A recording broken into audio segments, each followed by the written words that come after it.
Eh bien le bonjour, aujourd'hui on va parler de Dragon Ball Z Burst Limit, comme vous l'avez vu dans l'intro, on va parler de Dragon Ball Z, donc Burst Limit, qui est sorti en 2008 et qui est tout simplement incroyable. Oui, je dis bien incroyable. Ce jeu, sur PS3 2008 et sur Xbox 360, il est incroyable. Déjà on va juste parler graphiquement. Vous avez vu comment il est beau comparé à Budokai Tenkaichi 3. Il est sorti quelques mois après, hein. Budokai Tenkaichi 3 est sorti en 2017, il est sorti en 2008, pour vous dire vraiment comment il était beau. Vraiment, c'est vraiment pour vous dire que le jeu est incroyable. Mais également, il y a des points positifs et des points négatifs, comme tous les jeux, c'est normal. Mais on va commencer par les points positifs. Déjà, le point positif, graphiquement, il est incroyablement beau. Il est 20 sur 20, c'est de toute beauté. Il est incroyable, vraiment, c'est le meilleur jeu Dragon Ball. Pour moi, c'est le meilleur jeu, mais je vais vous dire les points défauts. Le jeu est incroyable et on va commencer par le mode histoire. On commence par Raditz qui active son Gohan, donc l'arc Saiyan normal. Raditz qui prend le fils de Gohan, Goku meurt, Goku revient, il se tape contre Vegeta. Après on passe à l'arc Namek avec Freezer et aussi les cinématiques. Je vais vous en passer une. Pour lolo, c'est un Goku, elle est incroyable.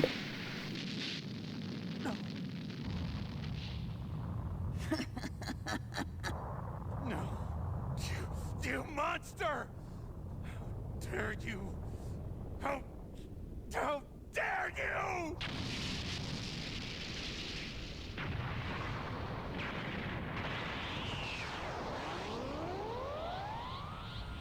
What is this? Donc voilà, vous avez vu la transformation de Goku Super Saiyan, elle est machallah incroyable. Mais bon, c'est même pas grave, s'il n'y a pas que ça, il y a encore plein d'autres choses, genre vraiment, voilà. Après, on passe à l'arc Cell, avec Gohan Ado et tout, et c'est encore une dinguerie. Le mode histoire, il est vraiment bien, il est même bien répété. Mais le problème, c'est que le mode histoire s'arrête à l'arc Cell. C'est-à-dire, il n'y a pas l'arc-bout.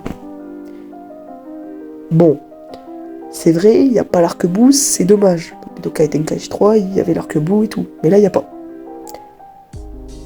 Alors oui, mais, et je vais bien dire un mais je vais pas en parler tout de suite, il y a encore deux modes histoire. Mais pour ça, il faut aller dans les personnages.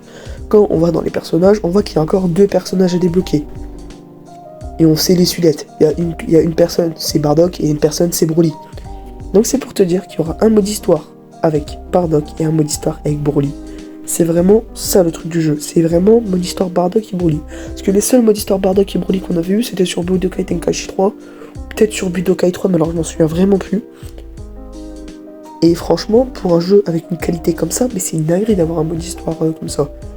Moi, je trouve que c'est mieux qu'ils en fassent peut-être Boo et qu'ils mettent plutôt des modes histoire, parce que bon, vas-y, mode histoire avec Boo, frère, il y a Budokai 1, Budokai Tenkaichi 1, Budokai Tenkaichi 2, Budokai 2, Budokai 3, Budokai Tenkaichi 3.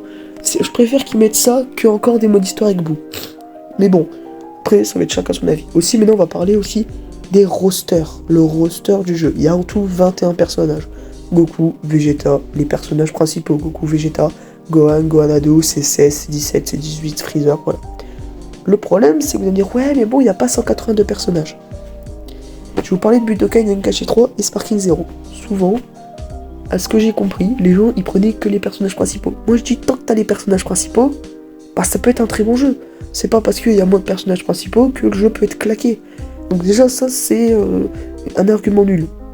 Et donc ça voilà. Donc franchement, moi je trouve c'est bien. T'as les personnages principaux, c'est bien. En plus t'as Bardock et Broly, c'est incroyable. Maintenant on va parler aussi des modes de jeu. Alors les modes de jeu, il y en a eu énormément. Hein. Il y a le mode entraînement, le mode histoire, le mode survivor, je sais plus trop qu'est-ce que c'est. Mais je crois que c'est un mode où il faut survivre à des combats. Le mode arcade, donc tu peux jouer avec toi contre des bots, contre un pote, ou deux bots je crois qui s'affrontent. Et voilà. Donc le jeu était vraiment incroyable. Comparé graphiquement à Budokai Tenkaichi 3, il était incroyable. Après, est-ce que c'est le meilleur jeu Dragon Ball Z? Bien sûr que non, il y en a qui sont 10 fois mieux. Mais pour moi, c'est même l'un des premiers jeux Dragon Ball Z avec une qualité haute. Quand tu regardes les combats et même le gameplay, incroyable. Le gameplay, quand je vous dis qu'il est incroyable, il est incroyable. Tu peux faire des téléportations, tu peux faire des QTE, tu peux t'envoyer dans des combats. Aussi, t'as le truc qui est stylé, tu peux faire des mini cinématiques et tout, c'est trop bien. C'est, je trouve, vraiment incroyable. Et vraiment, le jeu, alors désolé pour je suis un peu enrhumé parce que je suis malade, mais vraiment, le jeu est incroyable. Après, est-ce que c'est le meilleur jeu de tous les temps? Bien sûr que non, ça ne sera pas le meilleur jeu de tous les temps comme je l'ai dit Dragon Ball Z, mais pour moi, c'est l'un des meilleurs jeux Dragon Ball Z à ce jour qui a jamais existé sur PS3. Pour moi, c'est le meilleur jeu Dragon Ball Z sur PS3. On va me dire, oui, mais il y a Running Blast 2.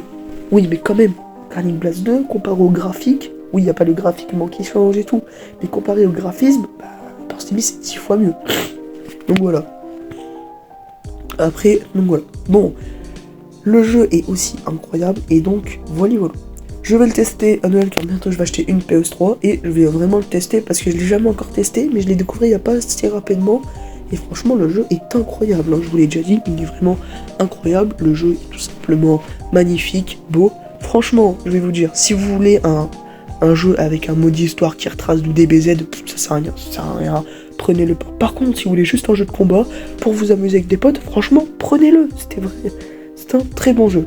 Bon, c'était RavZ, on se capte pour une prochaine vidéo. Dites-moi aussi si vous avez aimé, si vous aimez un peu les vidéos analyse jeux vidéo comme ça.